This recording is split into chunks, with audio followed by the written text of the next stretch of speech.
Hello children, आपने पिछला अपना पूरा हमने ऑटोट्रॉफिक न्यूट्रिशन शुरू कर दिया था।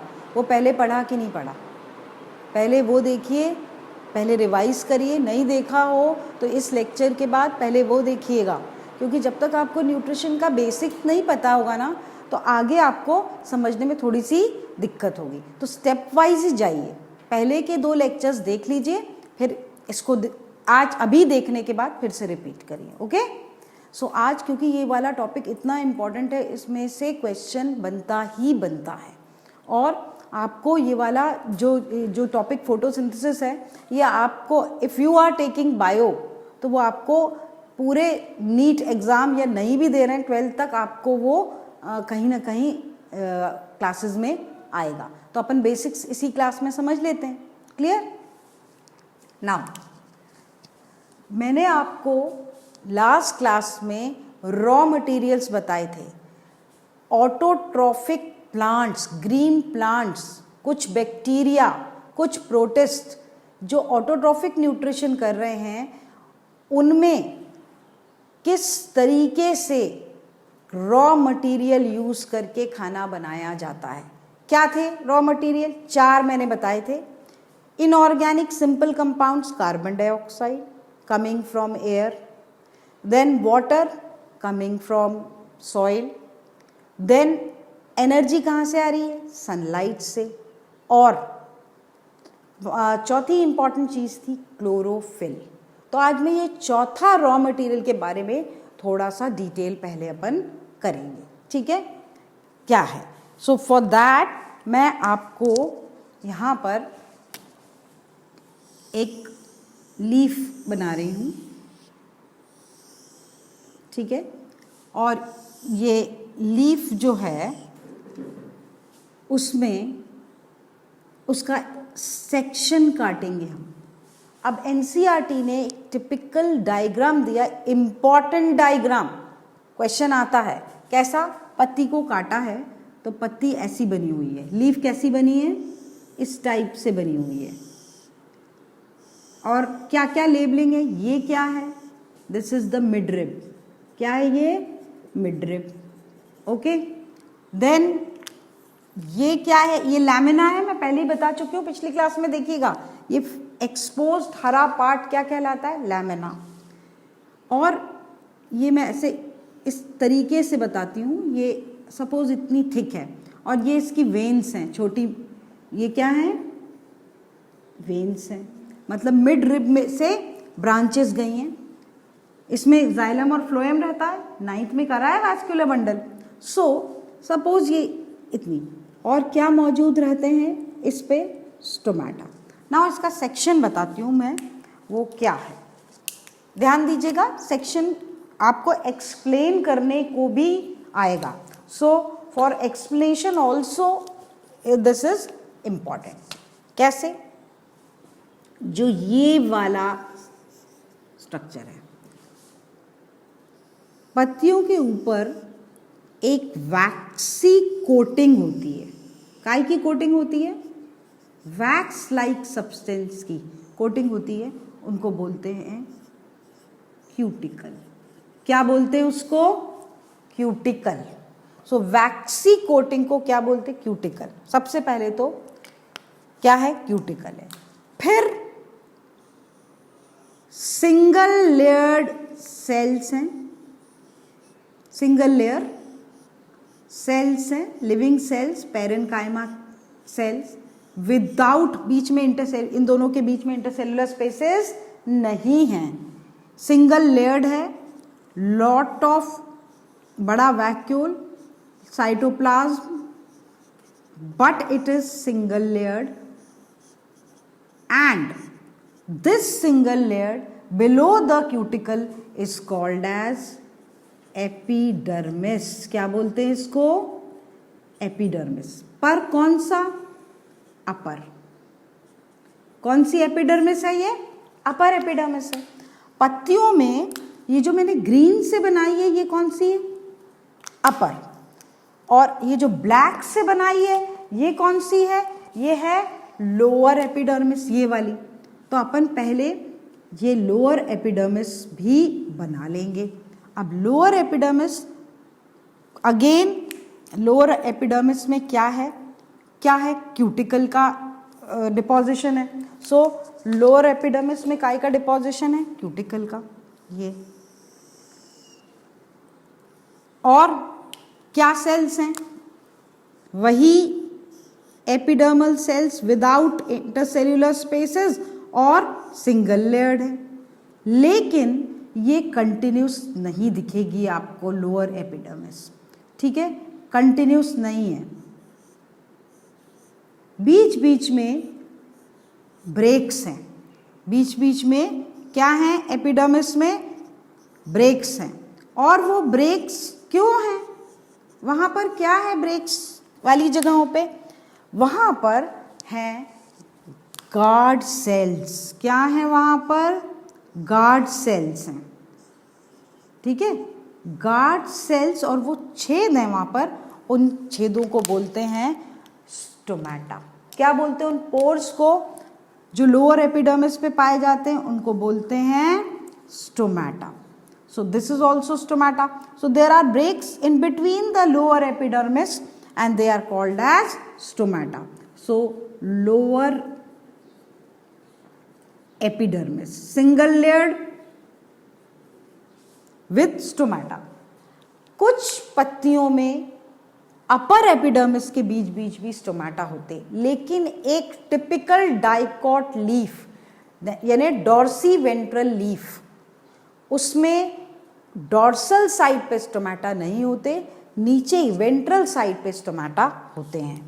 तो ये डॉर्सल साइड है और नीचे कौन सी है, वेंट्रल साइड, तो वहां पर स्टोमेटा है। अब अंदर का टिश्यू, अंदर जाएंगे तो अंदर का टिश्यू क्या है, तो पूरा अंदर के जो सेल्स हैं उनको एक साथ बोलते हैं, सब इंपॉर्टेंट टर्म्स हैं ये, मीजोफिल। क्या बोलते हैं उनको, मीजोफिल टिश्यू। कौन सा टिश्यू है, मीजोफिल टिश्यू। विच टिश्यू, मीजोफिल। अब मीजोफिल टिश्यू में दो टाइप के सेल्स पाए जाते हैं, इलोंगेटेड पैरेलली अरेंज्ड सेल्स, लंबे लंबे पैरेलल वे में अरेंज सेल्स होते हैं, without intercellular, may be 1 layer और 2 layer, and they are without intercellular spaces, मतलब पास पास सटे हैं, they are very near, intercellular space नहीं है, लंबे लंबे हैं और पैरेलल अरेंजमेंट है, मे बी 1 लेयर और 2 लेयर। जो इस तरीके का अरेंजमेंट वाले सेल्स हैं उनको बोलते हैं पैलिसेड। क्या बोलते हैं उनको, उनको बोलते हैं palisade. So this they are called as palisade, and because they are made up of parenchyma इसलिए पैलिसेड पेरेनकाइमा, ठीक है, okay. Then the lower part का टिश्यू जो है मीजोफिल के ही अंदर आता है, cells are not typically oblong, they may be of any shape with lot of intercellular space. So बहुत सारी इंटरसेल्यूलर स्पेस वाले सेल्स होते हैं, इनको बोलते हैं स्पॉन्जी पेरेनकाइमा। क्या बोलते हैं इनको, स्पॉन्जी पेरेनकाइमा। क्लियर है। सो अपर पैरेलली अरेंज 1 और 2 लेयर्स ऑफ सेल्स क्या बोलते हैं उनको, पैलिसेड पेरेनकाइमा। उनके नीचे वाले हुए टिश्यू में बहुत सारे ये एयर स्पेसेस हैं, ये सब क्या है, ये क्या है, एयर स्पेस, खाली जगह। सो इन इंटरसेल्यूलर एयर स्पेस जो हैं वो उनके आसपास के सेल्स इरेगुलर है, पैरेलली अरेंज नहीं है, बहुत सारे इंटरसेल्यूलर स्पेस है, उनको बोलते हैं स्पॉन्जी पेरेनकाइमा। और पैलिसेड और स्पॉन्जी पेरेनकाइमा दोनों मिल करके बनाते हैं पत्ती में मीजोफिल टिश्यू। कौन सा टिश्यू बनाते हैं, मीजोफिल टिश्यू। और लोअर एपिडर्मिस में बीच बीच में क्या है, स्टोमेटा है। तो typical when we cut the section of a leaf आपको ये लेयर्स मिलेंगी, ठीक है। अब इम्पॉर्टेंट, ये दोनों ही टाइप के सेल्स, उनमें बहुत सारे ग्रीन ऑर्गेनेल्स पाए जाते हैं सभी में। मैं एक दो में बना के बता रही हूँ। Green organelles, you know what are these green organelles? These are present in all palisade parenchyma, all spongy parenchyma. So maybe I will enlarge one of the cell and I'll just draw. So these structures are nothing but green plastids. अपन ने 9th में plastids पढ़े हैं ना, ठीक है। Plastids can be chloroplast, leucoplast, colourless plastids भी हो सकते हैं, और क्रोमोप्लास्ट, कलर्ड प्लास्टिड्स। तो ये एक पर्टिकुलर ग्रीन कलर वाले, इनको क्या बोलते हैं? Chloroplast. So these chloroplast, these are the centres. अगर पत्तियों में खाना बन रहा है, जैसे हमारे घर में अगर we have to prepare food, तो we have a special room, kitchen. आप ड्राइंग रूम में खाना नहीं बनता, किचन में बनता है। ऐसे पत्तियों में भी एक खास जगह है, special place where food is being prepared, that is chloroplast. तो क्लोरोप्लास्ट को किचन ऑफ द सेल भी बोलते हैं। क्या बोलते हैं? Kitchen of the cell. अब अपन इस किचन में घुसेंगे, हमको तो देखना है पत्तियां कैसे खाना बनाती हैं, तो we will enter into the kitchen. So मैं थोड़ा किचन को आपको एनलार्ज करके बताती हूँ, ताकि आपको उसका क्लियर आइडिया हो जाए। So when we enter the kitchen, there are 2 membranes. Kitchen में कितनी मेम्ब्रेन्स हैं? डबल मेम्ब्रेन है। सो क्लोरोप्लास्ट कैसा है? डबल मेम्ब्रेन स्ट्रक्चर है, दोनों मेम्ब्रेन स्मूथ है। अंदर पूरा कोलॉइडल सब्सटेंस भरा हुआ है, जिसको बोलते हैं स्ट्रोमा। क्या बोलते हैं इसको? स्ट्रोमा। द मैट्रिक्स, अंदर का पूरा भरा हुआ material is called, it is colloidal in nature and it is called as stroma. ठीक है। अब अंदर मैट्रिक्स में कहीं कहीं आपको ऐसे बॉक्सेस टाइप के, फ्लैट बॉक्सेस टाइप के पाइल्ड अप स्ट्रक्चर दिखेंगे, ढेर दिखेंगे। ठीक है। इन ढेर को बोलते हैं, इसको बोलते हैं ग्रैनम। क्या बोलते हैं इसको? ग्रैनम। एक ढेर को क्या बोलेंगे? ग्रैनम। 1 pile granum. इस ढेर का एक बॉक्स से बाहर निकाल के बताती हूं, एक बॉक्स को बोलेंगे थाइलेकॉइड। क्या बोलेंगे उसको? थाइलेकॉइड। हर एक, बहुत सारे, 1 थाइलेकॉइड, 2nd, 3rd, 4th। और जो किचन के अंदर जहां पर स्टोव रखा रहता है, जहां खाना बनता है, जहां पर पतीली, जिसको चूल्हा बोलते हैं, तो ये किचन जो क्लोरोप्लास्ट है उसमें चूल्हा क्या है? ये थाइलेकॉइड। यहाँ पर बनेगा खाना। ठीक है। और थाइलेकॉइड में क्यों? क्योंकि वहाँ पर ग्रीन कलर के बहुत सारे पिगमेंट्स पाए जाते हैं, जो कि ग्रीन कलर के होते हैं, और उनको बोलते हैं क्लोरोफिल। क्या बोलते हैं उनको? क्वेश्चन आता है। क्लोरोफिल। ये ग्रीन, ZZ, ग्रीन कलर का pigment, the green coloured pigment present inside the chloroplast, specially कहाँ? Inside the thylakoids. इन पिगमेंट, ग्रीन कलर के पिगमेंट को क्या बोलते हैं? क्लोरोफिल। ठीक है। वाई? अब ये चौथा रॉ मटेरियल है। कार्बन डाइऑक्साइड पहला, वाटर, सनलाइट एंड खाना बनाना है, 4 चीजें चाहिए। क्लोरोफिल ये क्यों इंपॉर्टेंट है वो मैं आपको बताती हूं। जो क्लोरोफिल है, सन की लाइट प्लांट्स में, प्लांट्स की हर कोई मॉलिक्यूल नहीं पकड़ सकता, ट्रैप नहीं कर सकता। only which molecule is able to trap the energy coming from the sunlight? It is this molecule, chlorophyll.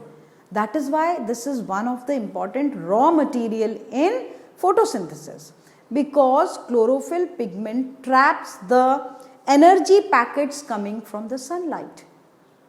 We don't have. Plants में भी सबसे ज़्यादा ये पिगमेंट किसके पास है? पत्तियों के पास. इसलिए खाना बनाने का जो प्रिविलेज है वो किसको सबसे ज़्यादा है? लीव्स. क्लियर है? So leaves they prepare food because of the presence of lot of chlorophyll, and they appear green also due to the presence of chlorophyll. ठीक है. Now पिगमेंट की बात चली तो पत्तियों में सिर्फ क्लोरोफिल ही नहीं होता. थाइलाकॉइड में 2 और होते हैं, उनके नाम बता रही हूं. The chlorophyll, then second is carotenes,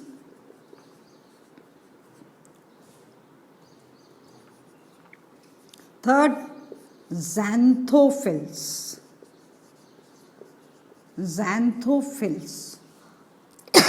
Sorry. So 3 types of pigments are present here. लेकिन हम क्लोरोफिल को इंपॉर्टेंस क्यों ज्यादा दे रहे हैं? क्योंकि जो आउटनंबर कर रहे हैं इन सब में सबसे ज्यादा लाइट ट्रैप भी यही करते हैं और ये ओवर पार करते हैं, बाकी दोनों से ज्यादा होते हैं. जो कैरोटीन्स हैं वो हैं ऑरेंज कलर के, एंड जो ज़ैंथोफिल्स हैं वो कौन से कलर के पिगमेंट हैं? येलो. लेकिन क्लोरोफिल जो है वो कैसे हैं? ग्रीन. वो सबसे ज्यादा मौजूद है. ग्रीन में भी क्लोरोफिल कितने टाइप के हैं? Chlorophyll A, chlorophyll B, chlorophyll C, chlorophyll D. 4 type के क्लोरोफिल के मॉलिक्यूल्स पाए जाते हैं. लेकिन उनमें भी सबसे ज्यादा इंपॉर्टेंट कौन सा है? Chlorophyll A. ध्यान रखना, सबसे ज्यादा इंपॉर्टेंट कौन सा है? Chlorophyll A. क्योंकि सन से आ रही रोशनी में, आपको पता है सन से जो भी लाइट आती है वो 7 कलर्स में डिवाइड होती है. जो वाइट लाइट है 7 कलर्स में डिवाइड होती है, वो रेनबो में दिखता है. विबग्योर. क्या बोलते हैं उन 7 कलर्स को? विबग्योर. कैसे? Violet, indigo, blue, green, yellow, orange and red. तो सन की रोशनी जो भी आएगी, सपोज ये सन है, व्हाइट लाइट, वो कितने में अगर प्रिज्म रखोगे तो स्प्लिट हो जाएगी? 7 कलर्स में. कितने में? उसमें से जो 7 कलर्स में से हर एक पिगमेंट की अपनी चॉइस होती है उन 7 कलर्स में से, कि हम ये वाली पर्टिकुलर ब्लू लाइट की एनर्जी के पैकेट से एब्जॉर्ब कर सकते हैं. सो सबसे ज्यादा क्लोरोफिल ए वो 7 कलर में से एनर्जी के पैकेट्स ट्रैप कर सकता है. इसीलिए chlorophyll A is the most important of all the pigment molecules. Clear? अब मैंने आपको बताया था कि एनसीईआरटी में फोटोसिंथेसिस का एक इक्वेशन दिया है, वो इक्वेशन पे क्वेश्चन आता है. ठीक है. रॉ मटेरियल्स चारों हो गए, क्वेश्चन आता है, you know the raw materials. ठीक है. Now and from where they are coming, that also you know. Now the equation, typical equation, ये आपको ऐसा का ऐसा लिखने को आएगा, तो वो मैं आपको लिख देती हूँ. जो एनसीईआरटी ने इक्वेशन दिया हुआ है, एनसीईआरटी ने जो इक्वेशन दिया है उसमें थोड़ा सा फर्क है और अपन वही वाला करेंगे लर्न. देखो, carbon dioxide plus water. Carbon dioxide कहाँ से आ रही है? From air. वाटर कहां से आ रहा है? From soil. In the presence of sunlight. And कौन सा पिगमेंट? क्लोरोफिल। ये तो 1 2 3 4 हो गए, 4 चीजें आ गई अपने इक्वेशन में। क्या बना रहे हैं? फूड। तो फूड किस फॉर्म में? C6H12O6, ये तो हो गया फूड, ग्लूकोज के फॉर्म में। ठीक है, ये तो हो गया फूड। प्लस एक बाई प्रोडक्ट निकलता है, वो क्या है? विच बाई प्रोडक्ट? ऑक्सीजन। ऑक्सीजन पत्तियां कहाँ से बाहर कर देती हैं? ये स्टोमेटा से। यहाँ पर बन रहा है खाना तो स्टोमेटा से बाहर, और वही ऑक्सीजन तो हम रेस्पायर करते, ब्रीथ करके लेते, इन रेस्पिरेशन वी यूज। ठीक है। प्लस एक चेंज मैं आपको यहाँ बताऊंगी जो एनसीईआरटी ने दिया है। ऑक्सीजन तो दिया ही दिया है, प्लस वाटर दिया है। क्या दिया है? वाटर। अब बैलेंस करते हैं, 6 12 बिकॉज वाटर और है, एंड देन 6, ठीक है, सो 6 हो गया and 6, so 6 carbon dioxide 12 water will give C6H12O6 as food, oxygen 6 and water 6. This is the complete equation given in NCERT. ऐसा का ऐसा आपको लर्न करना है, लिखना है कहाँ से क्या आता है, then you will get full marks. ZZ डालिए, ये इम्पॉर्टेंट है, इक्वेशन ऑफ फोटोसिंथेसिस। मैं वहाँ जहाँ जहाँ ZZ बोल रही हूँ वो सब आपके बोर्ड में किसी न किसी फॉर्म में क्वेश्चन आते हैं और स्कूल के टेस्ट में भी आएंगे। क्लियर? आगे बढ़ते हैं। ये जो फोटोसिंथेसिस का जो भी तरीका है प्लांट्स में, इसके मेजर इवेंट्स ऑफ फोटोसिंथेसिस करके एक टिपिकल क्वेश्चन और आंसर एनसीईआरटी ने दिया हुआ है, तो हम भी उसी फॉर्म में आपको करके बताते हैं। So major events,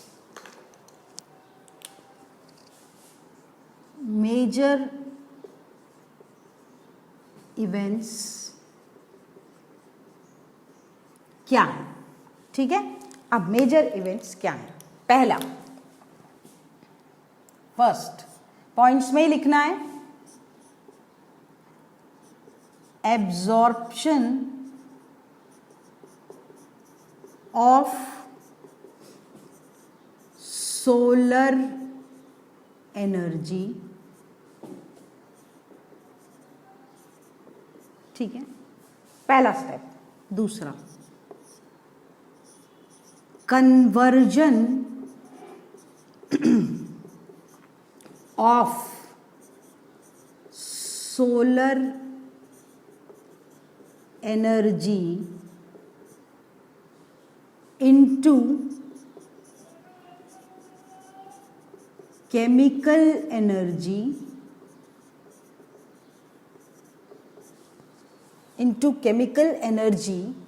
and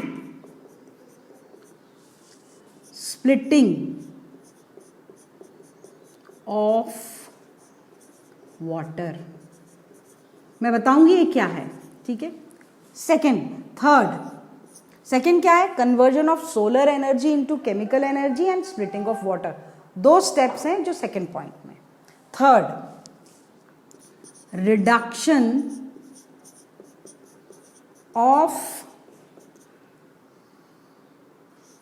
carbon dioxide to carbohydrate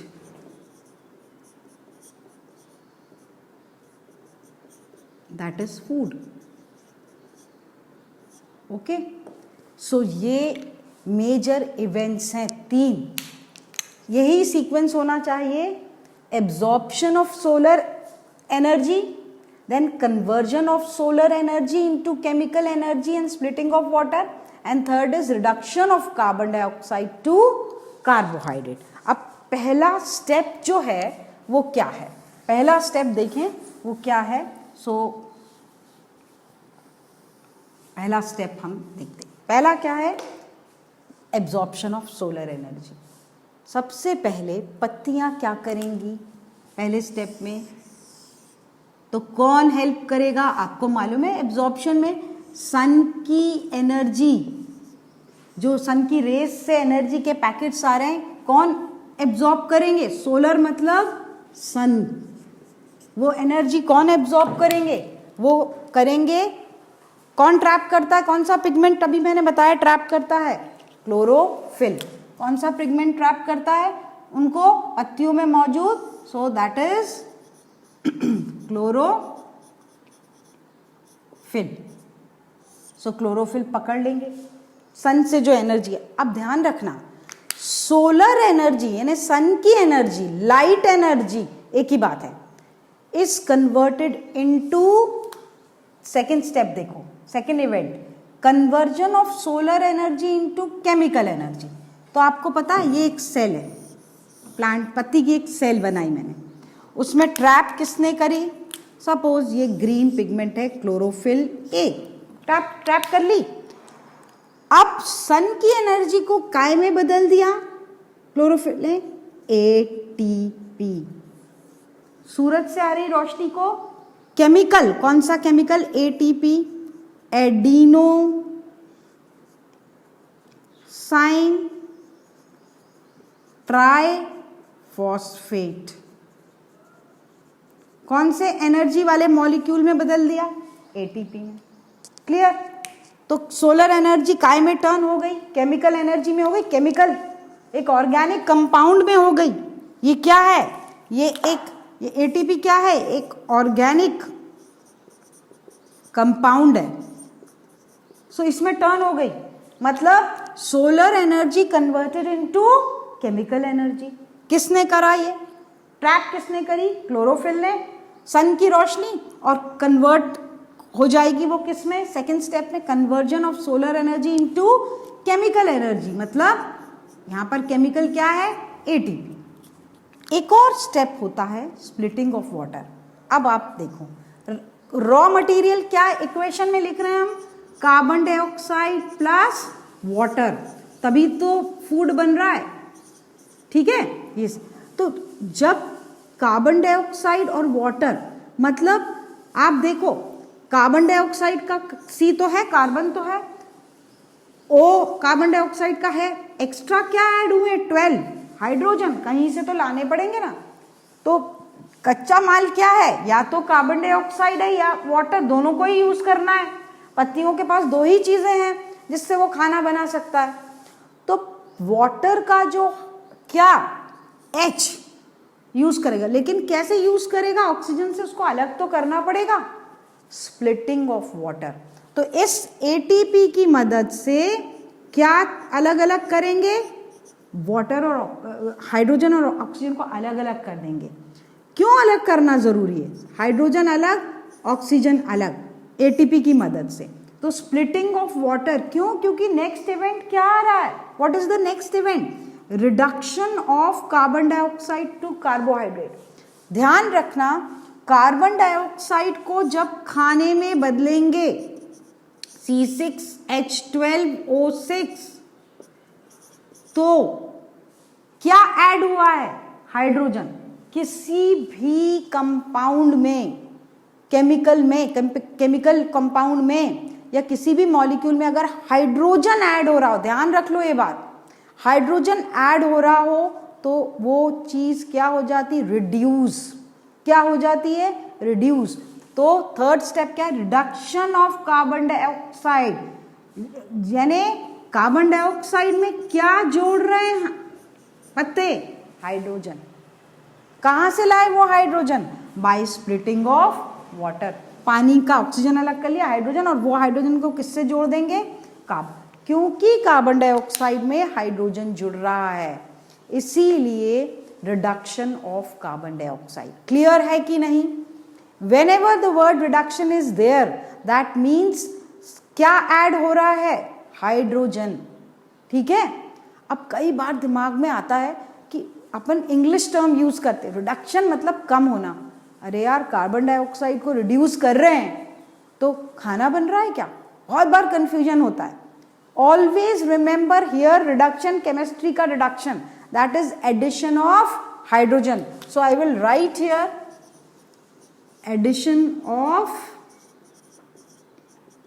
hydrogen, और ये हाइड्रोजन कहाँ से आ रहा है? By splitting of water. पत्ते कैसे ला रहे हैं उसको? By splitting one of the raw material and adding it to carbon dioxide. Now carbon dioxide भी इतनी सीधी नहीं है, उसको आप हाइड्रोजन कहीं से भी लाओ, वो ऑक्सीजन के संग बड़ी अच्छी थी CO2, उसको खाने में बदलना है, मतलब C6H12O6, बहुत एनर्जी लगती है हाइड्रोजन को उसके संग रखने में। पहले तो वो तैयार ही नहीं होती, पर उसको रिड्यूस करना, उसका रिडक्शन करना, यानी उसमें हाइड्रोजन जोड़ना, उसके लिए एनर्जी लगती है। और वो एनर्जी कौन सप्लाई? वही सन की रोशनी से जो क्या बनाया था? ATP। अब मुझे ये बताओ, जब लास्ट में ये फूड बना तो ये भी तो एक ऑर्गेनिक कंपाउंड है, glucose, that is chemical. So conversion, photosynthesis में क्या होता है? Conversion of solar energy into, sun की light energy into chemical energy. Explain कर सकते हो? ऐसा क्वेश्चन आता है, एक्सप्लेन लाइट एनर्जी और solar energy is converted into chemical energy. तो पहले तो ये आपको समझना पड़ेगा, सोलर तो समझ गए, सनलाइट, लेकिन केमिकल कौन से? पहले ATP केमिकल है, और वही ATP का यूज करके food is again chemical. So this is how sun की energy is converted by autotrophic plants with the help of which process? Photosynthesis into food, that is glucose, mainly glucose, then it is converted into starch by the plants। पर पहला जो material बनता है वो glucose है, फिर वो convert हो जाता है, स्टोर करके रख लिया जाता है। सो अब ये पूरा जो प्रोसेस है फोटोसिंथेसिस का, अब हम डिफाइन कर सकते हैं। मैंने आपको बोला था फोटोसिंथेसिस जब हम पूरा कर लेंगे तब मैं आपको उसकी डेफिनेशन बनाना बताऊंगे, तो रटना नहीं पड़ेगा आपको, you won't have to crave. फिर से मैं बताती हूँ, फोटोसिंथेसिस लिविंग ऑर्गेनिज्म का प्रोसेस पढ़ रहे हैं अपन। So it is a biochemical process, bio क्योंकि लिविंग में है। Photosynthesis is a biochemical process in which plants prepare food, bracket में C6H12O6 या कार्बोहाइड्रेट लिख सकते हैं आप, in the presence of carbon dioxide from air, water, from soil या from roots it is absorb, वो आप लिख सकते हैं नीचे ब्रैकेट में, इन the presence of carbon dioxide, water, chlorophyll and energy from sunlight. मतलब वो जो इक्वेशन है ना, उसको आप सीधे बदल देना इनटू डेफिनेशन और नीचे इक्वेशन लिख देना, full marks. It is a biochemical process से शुरू करना, where plants prepared food, add करना हो उसको और सजाना हो, in the green parts of the plant like leaves, somewhere stem also. You can just extend your definition on your own. Start with it is a biochemical process. Clear है? 4 चीजें आपको पता होना चाहिए, वो डेफिनेशन में डाल दो, 4 रॉ मटेरियल्स। क्लियर है? ओके, चलिए आगे बढ़ते हैं। जब सारे प्लांट्स को देखा कि सब में यही फोटोसिंथेसिस का तरीका है, मतलब जब सन सुबह आता है तब पत्तों में सारा क्लोरोफिल जो है वो सन की एनर्जी ट्रैप करता है और खाना बनता है। लेकिन एक ग्रुप ऑफ प्लांट्स कहाँ पाए जाते हैं? Where are they found? Deserts. You know the plants which grow in deserts are called as, commonly उनको क्या बोलते हैं? सक्यूलेंट्स। क्या बोलते हैं उनको? Succulents. And why they are called succulents? Because क्योंकि उनके अंदर बहुत सारा पानी स्टोर रहता है। वहाँ के प्लांट्स की कभी भी आप स्टेम या लीफ तोड़ के देखें, जैसे कैक्टस, उसमें बहुत सारा पानी स्टोर रहता है क्योंकि डेजर्ट में पानी की बहुत कमी होती है।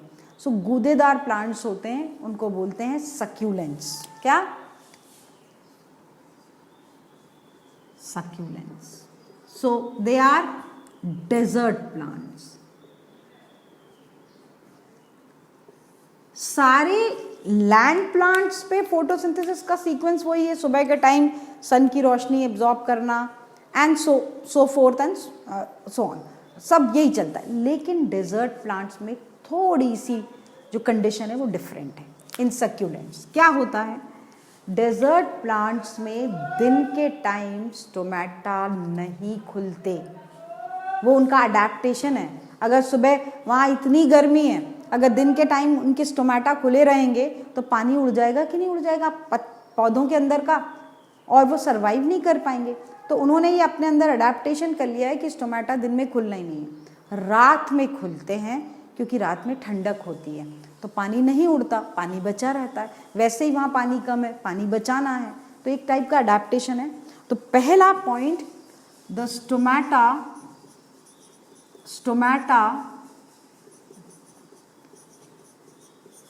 ओपन एट नाइट, और जब रात में स्टोमेटा ओपन हो तो उसको बोलते हैं स्कोटो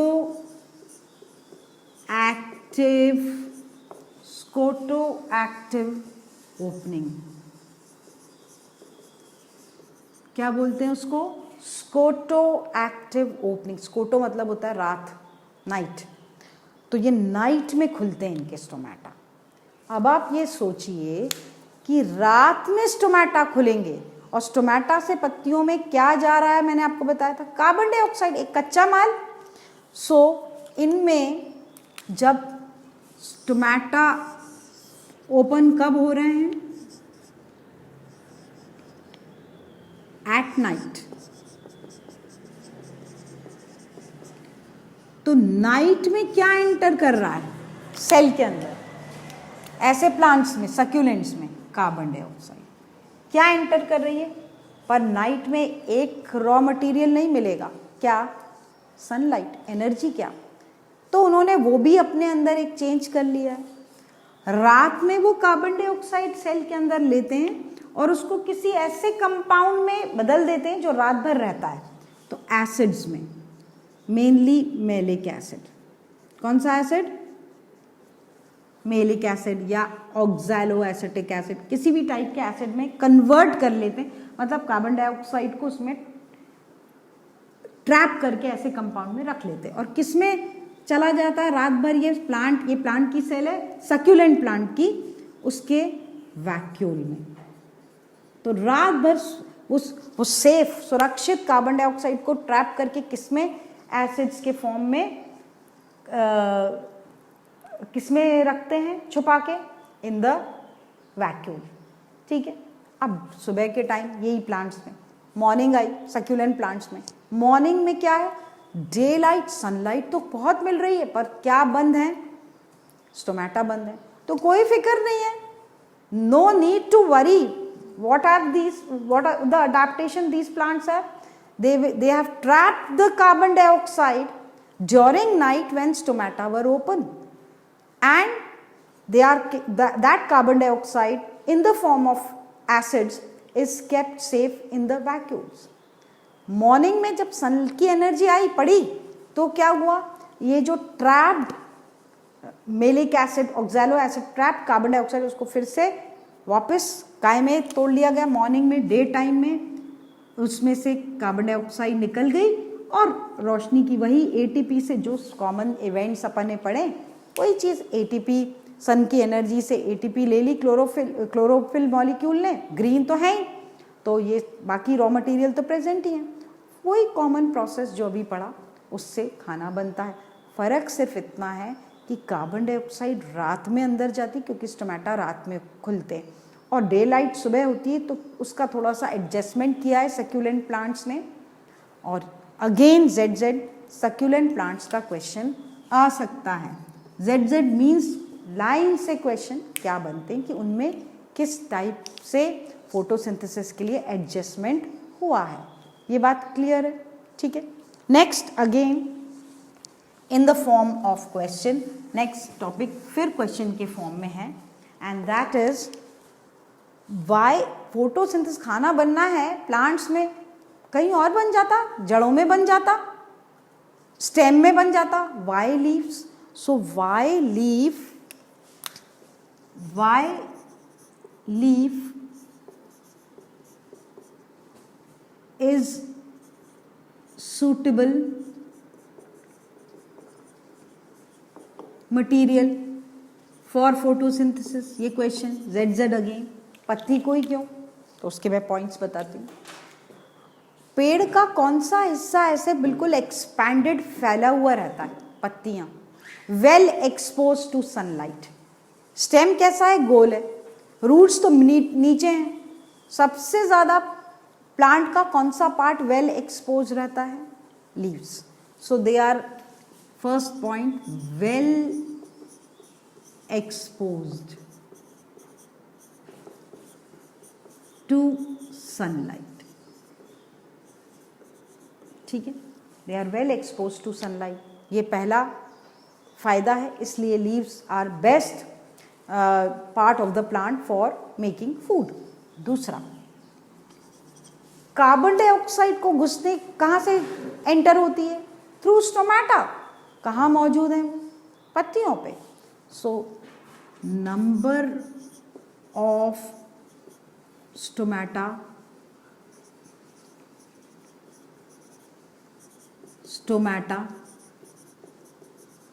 present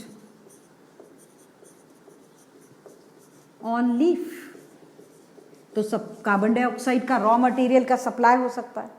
चलो भाई, कार्बन डाइऑक्साइड का सप्लाई हो गया पत्तियों में, एक और रॉ मटेरियल है, सनलाइट का भी जुगाड़ हो गया, वेल एक्सपोज्ड है। पानी, तो आप देखिए मैंने आपको बताया था पत्तियों में क्या, सारी पत्तियों में एक एक सेल तक जाने के लिए क्या है, मिडरिब और वेन्स, जो कि डिवाइडेड है, मतलब पाइपलाइंस जो पानी और खाने ले जाने लाने के लिए हैं। तो पानी को एक एक सेल तक लाने का भी जुगाड़ है। तो midrib and veins both present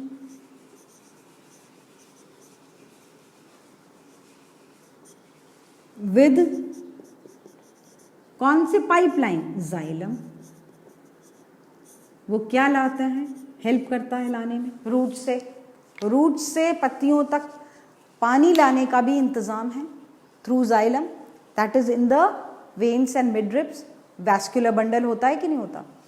तो जो भी फोटोसिंथेसिस के लिए चीजें चाहिए वो आसानी से प्लांट के किस पार्ट में अवेलेबल हो सकती हैं, लीफ। वेल एक्सपोज्ड है, सनलाइट आ रही है, ग्रीन कलर की हैं, फुल ऑफ क्लोरोफिल, दो माल हो गए। Then connected with the vascular bundle xylem, पानी रूट से आसानी से आ रहा है हर एक सेल तक through these midrib and veins, जिसके अंदर जाइलम और फ्लोएम है। देन कार्बन डाइऑक्साइड, क्योंकि पत्ती है, स्टोमेटा भरपूर है, lot of stomata, so the carbon dioxide will enter through stomata. सारी चीजों का जुगाड़ सबसे अच्छा पत्तियों में होता है, इसीलिए leaves are the most suitable place in the plant for photosynthesis. दो थोड़ा बहुत ग्रीन स्टेम में भी होता है, थोड़ा बहुत, लेकिन major photosynthesis occurs in the leaves. Clear है ये बात। अब जो फूड होता है प्लांट्स में, मैं आपको बता रही ग्लूकोज ग्लूकोज ग्लूकोज, लेकिन स्टोर में बता चुकी हूँ किस फॉर्म में होता है, starch. Starch is a polysaccharide, store उसी फॉर्म में होता है। ठीक है, ट्रैवल कैसे होता है, सुक्रोज, किस फॉर्म में होता है, सुक्रोज। ये चारों रॉ मटेरियल का प्रूफ क्लोरोफिल फोटोसिंथेसिस के लिए लगता है, कार्बन डाइऑक्साइड लगता है, वाटर जरूरी है, सनलाइट जरूरी है। चारों का प्रूफ एनसीईआरटी बुक में एक्टिविटी के द्वारा, with the help of activity they have given. All activities are important. ध्यान रखिएगा, ये जो एक्सपेरिमेंट्स एक्टिविटी होते हैं वो अभी तक भले ही इग्नोर किया हो, लेकिन 10th और 10th बोर्ड में एक्टिविटी बेस्ड क्वेश्चन बहुत होते हैं, प्रैक्टिकल में भी। सो वो activities very interesting. It's like आप एक्सपेरिमेंट खुद कर रहे हैं। सो वो एक्टिविटीज अपन सारी करेंगे। chlorophyll is necessary for photosynthesis. We will start with that activity or we will continue in our next session. ठीक है, तब तक थैंक यू.